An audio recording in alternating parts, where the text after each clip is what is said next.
Escreve hoje Fantástico. E para comentar os jornais é nosso convidado Adelino Cunha, jornalista e historiador, escreveu o livro Os Filhos da Clandestinidade. É nosso convidado. Adelino, muito bom dia, bem-vindo. E começamos hoje por aquilo que é inevitável, a vitória do Sporting ontem no Estádio do Dragão, que há uma referência a esse encontro em todos os jornais deste domingo. É inevitável, bom dia, inevitável pela vitória e também pelo facto de eu ainda ser sportinguista. E de facto para nós... E de ainda acreditar no título, imagino eu. Ao contrário de Jorge Jesus, a goleada na Luz por 3-0, ter ganho ao Porto ontem, depois ter ganho 2-0 em Alvalade, permite-me discordar de Jorge Jesus. Ele dizia ontem, se não me engano, uma coisa como: a dúvida é sobre o campeão persiste. Sobre a melhor equipa já ninguém tem dúvidas. Eu tenho sobre isto uma convicção e uma dúvida. Tenho a convicção que o Sporting vai ser campeão, porque merece ser campeão. Eu tenho só uma dúvida, se o Benfica perder a pontos nesta jornada, se na última. De resto, concordo com o Jorge Jesus e esperemos que o mérito funcione e que nós possamos ser campeões nacionais. Mas ainda assim o Benfica tem jogos, em teoria, mais tranquilos do que o Sporting, porque o Benfica, tudo bem que tem uma deslocação à Madeira para jogar para o Marítimo, mas termina o campeonato em casa frente ao Nacional. Já o Sporting joga, se não estou em erro, no próxima jornada em Alvalade com a Vitória de Setúbal e depois termina o campeonato em casa do Sporting Clube de Braga. Exatamente, mas eu acho que esta termideira do Benfica que vai jogar a nosso favor, eu estou completamente convicto que vai ser desta, que nós vamos ganhar até ao fim. O campeonato está a ser um bom campeonato, isso é uma coisa fantástica, mas falta só que, enfim, que haja também algum mérito e que a equipa que melhor joga, como diz o Jesus, que no fim, que se faça essa dúvida, que é aquela que melhor joga, que seja aquela que também venha a ganhar. Mas eu, como sou sportinguista convicto, tenho esse problema de acreditar até ao fim. E também acredita que Jorge Jesus vai permanecer no Sporting, independentemente do desfecho deste campeonato? Nós esperamos que sim, que se faça este ano como campeão, que faça o próximo ano, e que Bruno Carvalho, que quando anunciar que é novamente candidato a presidente do Sporting, quando o formalizar, que anuncie também, esperemos nós, uma renovação do contrato de Jorge Jesus e que fique não por 3, mas por 6, os anos que ele quiser em Alvalade, isso todos nós queremos. Pelos vistos, o Benfica não o queria, o Porto viu-se ontem nas bancadas, também não o quer, nós queremos-lo e queremos que ele fique muitos anos connosco. Passamos agora para o Jornal Público e para as mudanças que estão mais ou menos em curso na área da educação. Diz o Público que provas de aferição serão realizadas em 57% das escolas. Esta notícia preocupa-me não apenas como pessoa, mas também como pai. Eu tenho minha filha está no 5º ano agora. Nós começamos o ano letivo na escola com a ideia que iam ser obrigatórias. Depois passaram a ser facultativas as provas. E hoje o Ministério divulgou os números em que cerca de metade das escolas vai ser obrigatória, nota será facultativa. Parece-me que há aqui uma permanente instabilidade no sistema e os próprios pais e raros que têm esta dificuldade de ter alguma previsibilidade sobre aquilo que vai ser. É curioso que, por exemplo, apenas em relação às provas do 4º e do 6º ano, apenas 2% das escolas irão fazer as provas. O que me parece é que há aqui sim uma forte instabilidade no sistema, que cada vez que muda o governo, muda de facto o sistema de avaliação. E nós às vezes não percebemos se estas provas de aferição estão a avaliar de facto os resultados dos alunos e aquilo que eles aprenderam, ou estamos apenas a avaliar a capacidade que os ministros têm de mudar o sistema e de provocar uma permanente instabilidade no sistema educativo. A verdade é que a cada mudança de governo seguem-se uma panóplia depois de mudanças na educação. Exatamente, e quando se diz que será este ano, na verdade não será este ano que haverá esta necessidade de fazer as provas. Será no próximo mês. Estamos em maio, as provas serão em junho. E isto tem implicações não apenas para a forma como as famílias se organizam nas suas vidas, mas também para os próprios estudantes e a forma como eles se preparam para os exames. O facto de provas de aferição de não contarem para a nota final não impede, ou pelo menos não deve dissuadir, é que os estudantes se preparem como se fossem para provas a sério, porque no fundo também é esse o espírito da avaliação. E estas permanentes alterações, de facto, não ajudam a credibilizar o sistema de educação, parece-me. Passamos para outra notícia, a notícia da morte do historiador Paulo Varela Gomes, que aparece hoje no Público, mas também no Diário de Notícias. Sim, o Público faz aqui um trabalho extraordinário com o Paulo Varela Gomes. Ele tem uma história de vida muito interessante, não apenas como historiador, mas ele não era só um historiador.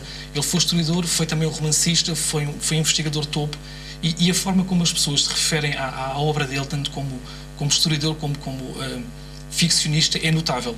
E ele tem aqui um traço que eu acho que passa toda a sua obra, que é o facto de ser um homem livre e um homem independente. Ele teve esta capacidade de, enquanto historiador, enquanto ficcionista, de ser sempre um homem livre e independente. A forma como as pessoas se referem ao percurso dele, até dando conta de uma certa intempestividade que marcou a vida dele, mas é de facto um exemplo de uma pessoa notável. Ele soube que tinha cancro há 4 anos, portanto, os últimos 4 anos foram a viver com a doença, e ele de certa forma tentava contrariar a doença, contrariar não, mas a interiorizar a doença escrevendo. Ele escreveu muito nesses últimos 4 anos, escreveu 4 livros nos últimos 4 anos, e falou sobre a sua própria morte. E ele tem uma frase que eu acho que é notável pela coragem, em que ele diz que morrer é mais difícil do que aquilo que parece. Dito por uma pessoa que teve 4 anos, diria quase que ia preparar-se para a morte. É uma notícia de facto bastante desagradável, não só para os historiadores, como para a sociedade, porque o papel dele ia muito além do papel do historiador. Ele tem uma intervenção cívica muito importante, fez também um percurso político, como um homem livre que ele era, que lhe permitiu estar dentro dos partidos políticos e depois tornar a sair, e de facto parece aqui um homem livre, um pensador livre, o que nestes tempos não é dizer pouco, de ser-se livre. Passamos para as notícias sobre o 1º de maio, que aparecem no Diário de Notícias. Exatamente. Este 1º de maio tem uma característica que eu acho que é muito curiosa, e isto para o Partido Comunista e para as pessoas que estão perto da esquerda, ou estão mesmo na esquerda, é uma data que tem uma grande relevância, porque é a data onde de facto há uma expressão grande das massas operárias.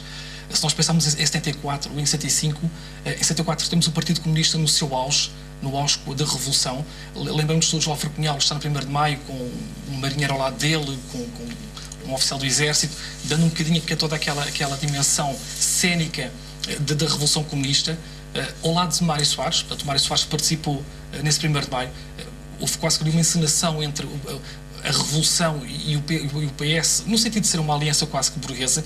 Depois temos o 1º de maio de 75, onde de facto há uma ruptura.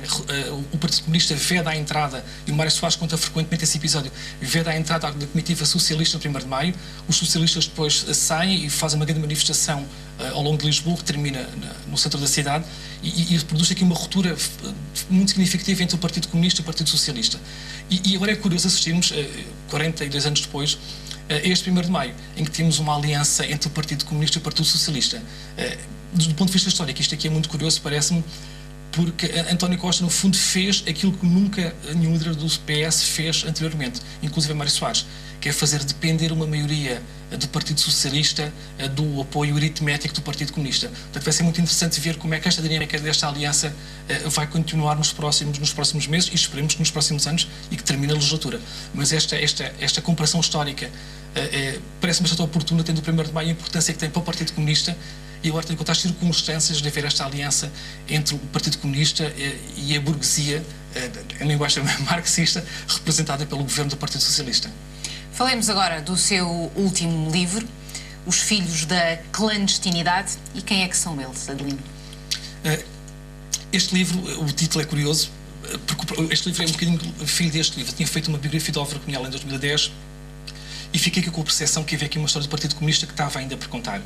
O livro fala muito sobre Álvaro Cunhal, sobre os dirigentes do Partido Comunista, que na década de 40, 50 e 60, que fizeram a história do partido, mas ficou por contar a história das pessoas que tiveram que sair do país. É uma história com a qual o Partido Comunista, não lidando mal, também não lida bem. Neste sentido em que está lá, a história está lá, no Partido Comunista, mas nunca houve nenhuma espécie de exaltação deste tipo de experiências, que são experiências, num certo sentido, também heroicas. Estamos a falar de pessoas que, a partir da década de 60, que tiveram que sair do seu país, foram para a Checoslováquia, foram para a Roménia, uma parte delas ainda que de forma mitigada também para a Argel, para Moscovo.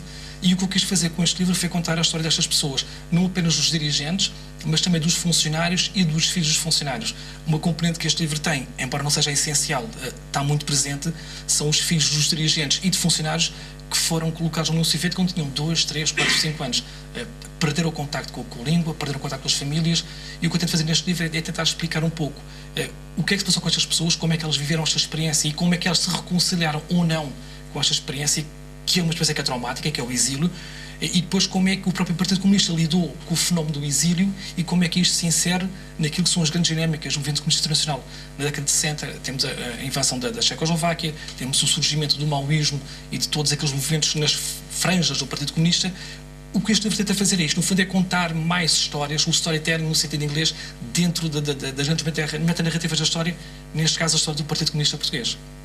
Adelino Cunha, muito obrigada Muito obrigado por ter estado neste Jornal das 10 da SIC Notícias. Muito bom dia.